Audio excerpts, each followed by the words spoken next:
I, 40 male, met Kim, 40 female, when we were both 22. We were young and thought we had our whole lives figured out. We got married at 24, thinking it would last forever. Then, out of nowhere, Kim told me she wanted a divorce. 18 years of marriage, and she said she was bored. That was the word she used, bored. She said she needed something new, something exciting. She did not want this life anymore. She did not want me anymore. At first, I thought there was someone else. It would have been easier if there was. At least then, I'd have had something to be mad about. But no, she swore it was not about anyone else. She just did not want to be married anymore. I kept thinking about when things changed. Was it 5 years ago? 10? Had she always felt this way? Did she just wake up one day and decide to leave? I asked her what I did wrong, but she said it was not about me, it was her. That's the kind of thing people say when they don't want to explain. She moved out a week later, no big fight, no tears, no begging. She had made up her mind. I packed up her stuff. She took what she wanted, and that was it. 18 years gone, just like that. I kept expecting her to change her mind, to call, to text, to say she made a mistake. That never happened. Instead, I saw her on social media, traveling, trying new things, looking like she was living her best life. That hurt. Not because I wanted her back, but because I realized she had been planning this for a long time. While I was thinking about our future, she was planning to leave.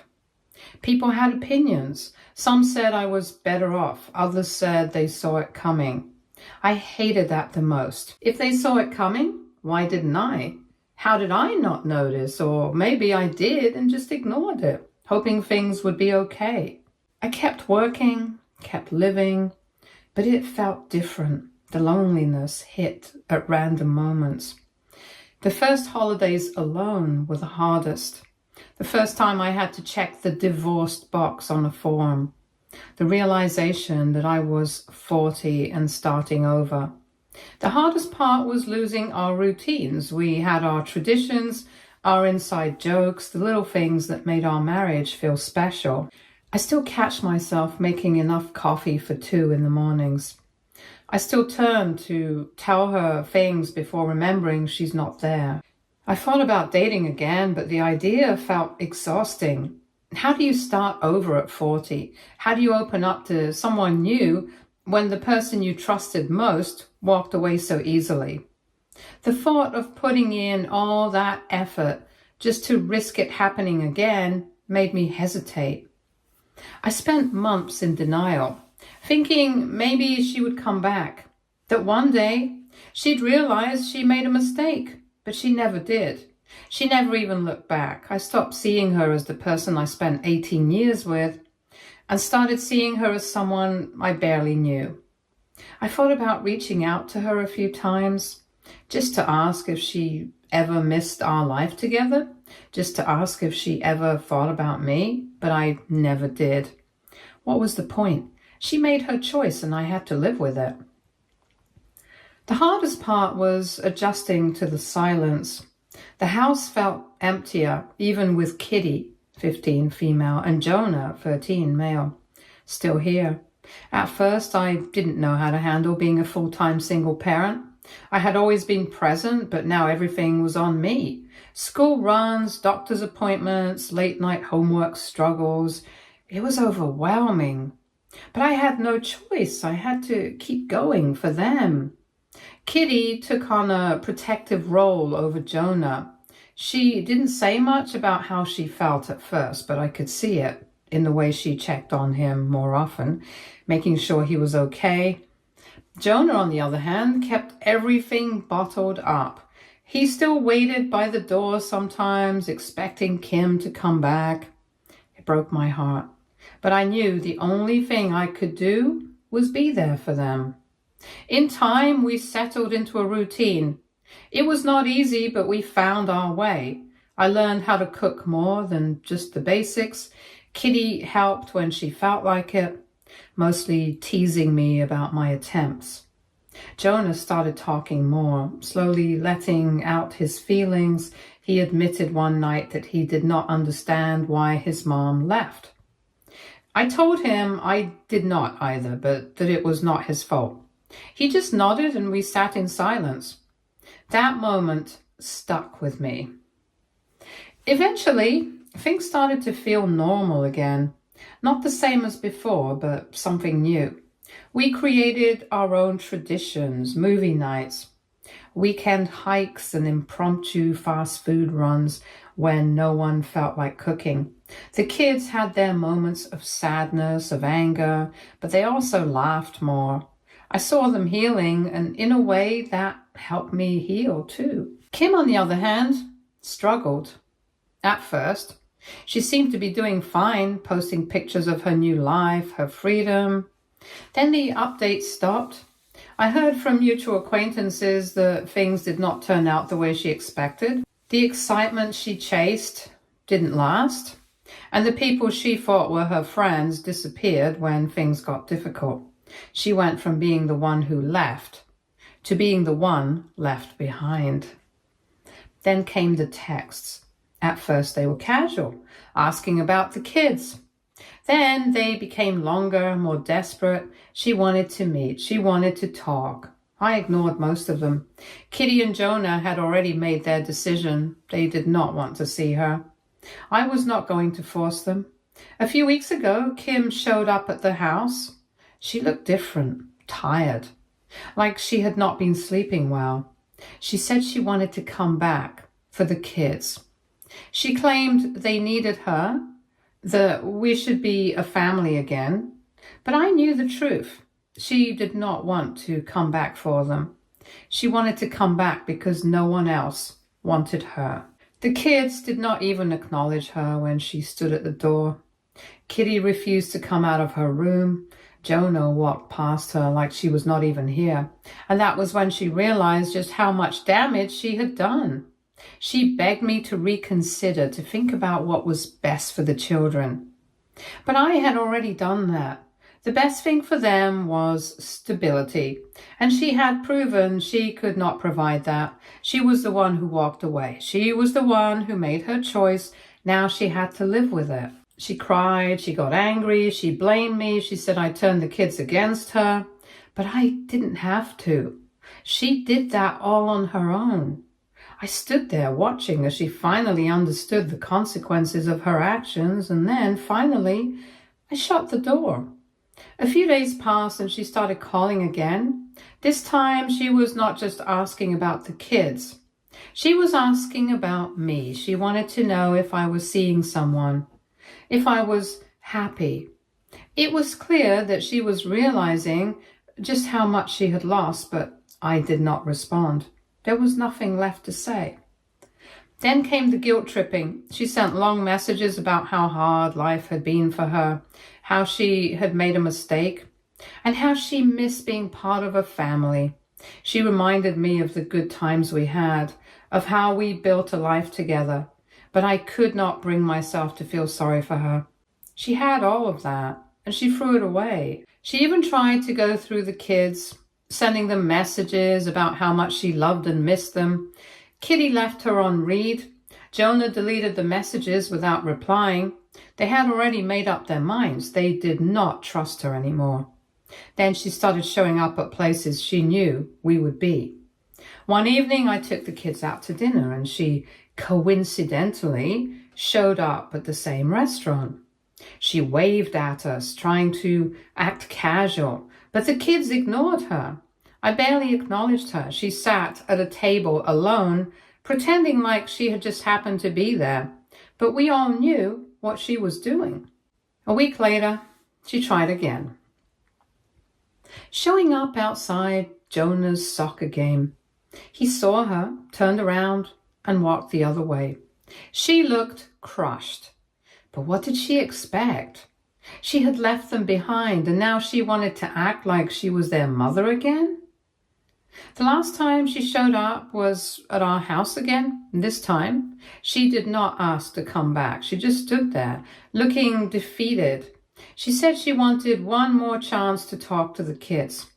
I called them to the door and asked them what they wanted to do. Kitty did not even look at her. Jonah just said no. I told Kim that was her answer. She stood there for a long moment and then nodded and walked away. I don't know if she will try again, but I do know one thing. This was all her doing. Now I wonder, aita for refusing to let her back in, even for the kids? Update 1. Hi, it has been around a month and a half since I posted. A few things have happened since then. Here's an update. Things took a turn I never expected. Kim did not show up at my house, but she found a different way to cause chaos. It started with a call from Kitty's school. At first, I assumed it was something minor. Maybe she forgot a book or needed me to sign something. But when the principal's voice came through the phone, I could tell something was off. He asked if I could come in immediately. There was something in his tone that made my stomach drop. When I arrived, the tension in the office was obvious. Kitty was sitting in a chair, arms crossed, looking annoyed but not surprised. A few staff members were speaking quietly to each other, casting glances in my direction. The principal sighed and motioned for me to step into his office. I knew this was not going to be good. Turns out, Kim had shown up at the school completely unannounced, demanding to see Kitty. She had not called ahead, had not tried to arrange a meeting, just walked in like she still had any authority over her life. The school, of course, did not let her in right away. They follow strict security policies, and since she had not been an active parent in a long time, and I was listed as her only guardian, they called Kitty to the office to ask if she wanted to see her. Kitty refused, flat out refused. That's when Kim lost it. According to the staff, she started crying, raising her voice, insisting that Kitty was being manipulated, that I had poisoned her against her own mother. The secretary told her she needed to leave if she could not stay calm. Instead of listening, Kim doubled down. She demanded that they bring Kitty out, saying she had every right to see her daughter. She was acting like this was some kind of soap opera, like throwing a fit would somehow fix everything. Security had to escort her out. By the time I arrived, Kim was gone, but Kitty was shaken up. I found her sitting in the office, arms crossed, trying to act like it didn't bother her, but I could tell it did. She was not scared, just exhausted, embarrassed, annoyed. I asked if she wanted to talk about it, and she did not. She just wanted to go home. The school reassured me that Kim would not be allowed back on the premises without permission. I thanked them, but honestly, the whole situation left a bad taste in my mouth. This was not just desperation anymore. This was Kim spiraling. She was not thinking clearly. Jonah heard about it later and rolled his eyes. He said she's not even trying to fix things. She's just making them worse. I could not disagree. Later that night, I got a text from Kim, a long rambling message about how she was done playing nice and that she was not going to be cut out of her children's lives. She claimed she'd take me to court if that's what it took. I did not reply. I know Kim well enough to recognize an empty threat when I see one. She never wanted to fight for custody when we divorced. She did not want the responsibility. She just wanted the freedom, and now that she realizes that freedom did not come with the happiness she expected, she's grasping at anything to feel relevant again. The sad part, even if she did take this to court, the kids are old enough to have a say, and they've already made their choice. But Kim was not done. A week later, I started getting strange messages from people I barely knew, parents from the kids' school, old acquaintances, even some distant relatives who I had not spoken to in years. The messages all had the same theme. Hey, I heard what's going on. Are you okay? At first, I had no idea what they were talking about. Then someone sent me a screenshot of Kim's social media. She had made a long, dramatic post about how she was being kept away from her children by a bitter, controlling ex. She painted herself as the victim, claiming I had turned the kids against her, that I was using them as pawns, that I was trying to erase her from their lives. She talked about how much she missed them, how she cried every night thinking about them, how she had been pushed out of her own family. The worst part? Some people actually believed her. The comments were full of sympathy. Stay strong, Mama. Do not let him win. A real mother never gives up. I wanted to be mad. I wanted to call her out. But what was the point? The people who mattered, our kids, knew the truth. Kitty and Jonah saw the post, of course. Jonah did not react at first, but when he did, all he said was, she's acting like she did not abandon us. Kitty said she can play the victim all she wants. Does not change anything. But the thing is, Kim was not just venting. She was trying to start something, and she didn't stop at one post. She kept going, more posts, more stories, more exaggerated versions of the truth. She started messaging people directly, telling them her side, trying to turn them against me. She was desperate to rewrite history, to make it seem like she was the one who had been wronged. It did not take long before some of her followers started trying to involve themselves.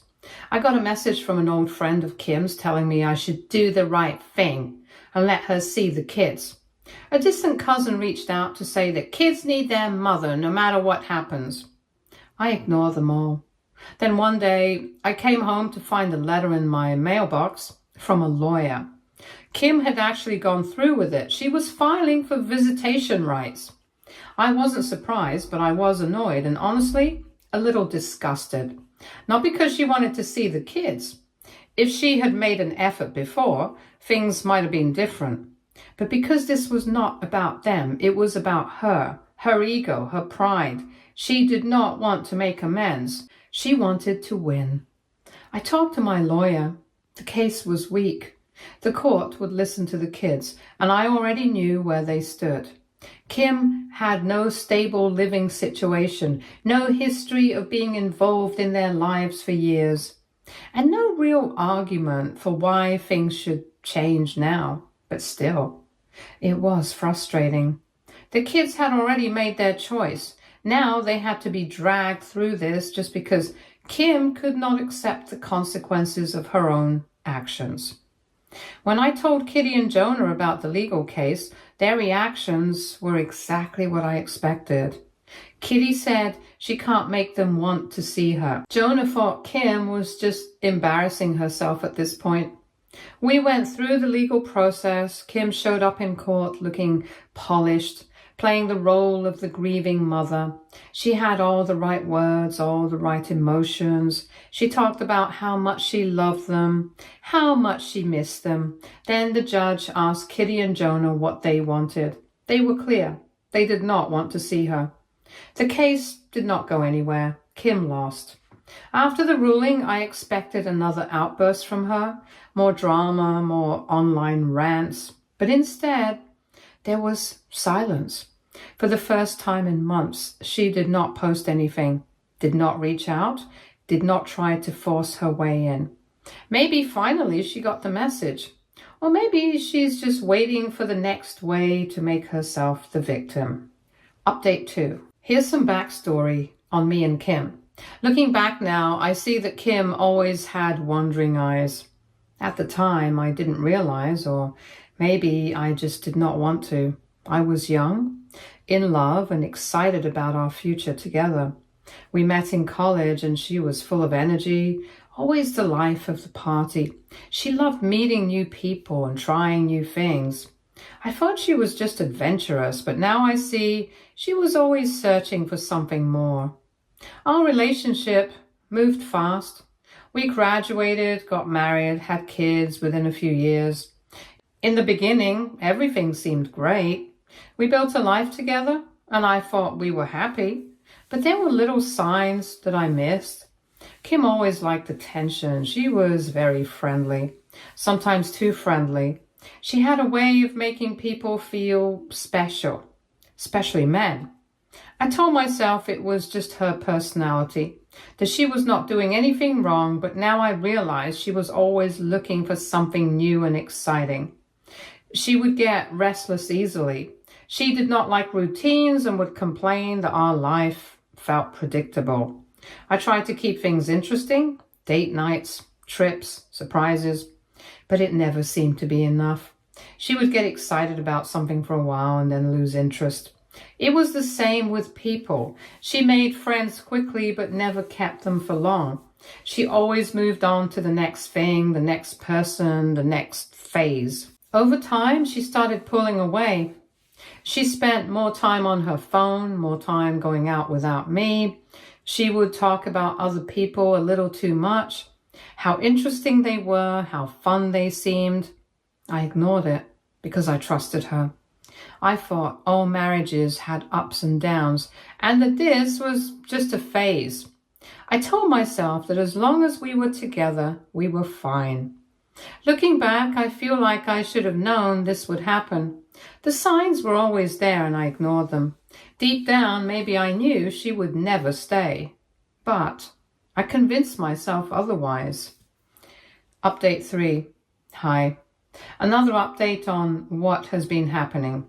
After the court case was settled, I thought things would finally calm down. I was wrong. Kim found a new way to make things worse. One evening, I got a call from Kitty's school. They told me someone had been asking about her, trying to get information. It did not take long to figure out it was Kim. She had shown up outside the school, claiming to be there for an emergency. She asked about Kitty's schedule, if she had any after-school activities, and even tried to get the receptionist to let her see her. Thankfully, the school did not fall for it. Since I had already informed them about the situation and the last stunt she pulled, they turned her away and immediately let me know.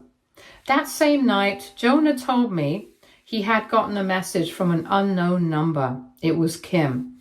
She had found a way to contact him despite being blocked. The message was full of guilt-tripping, telling him she was heartbroken and that I was keeping them apart. Jonah did not even reply. He just showed me the message and said, "She does not get it, does she?" The next day, I got a message from my lawyer. Kim had contacted them, claiming she wanted to appeal the custody arrangement. She had no case. She had lost fair and square, but that did not stop her from trying. My lawyer reassured me that there was nothing she could do, but it was clear Kim was not giving up. Then something unexpected happened. Kim's landlord contacted me. He said Kim gave him my number because I was supposed to pay for her. Apparently, she was being evicted. She had not been paying rent and was weeks away from losing her apartment. She was desperate and had even tried telling her landlord that she would soon be moving in with family. I knew exactly what she meant by that. She thought she could manipulate her way back into my house. When she realized I was not going to let her back in, she made a last-ditch effort. She showed up at my mom's house unannounced. My mom, who had no patience left for her, told her to leave immediately. Kim started crying, saying she had nowhere else to go. My mom did not fall for it, and she told Kim that she made her choices and now she had to live with them. With nowhere left to turn, Kim disappeared for a while. The calls and messages stopped, and for the first time in months, things felt normal again. But I know her well enough to know this is not over.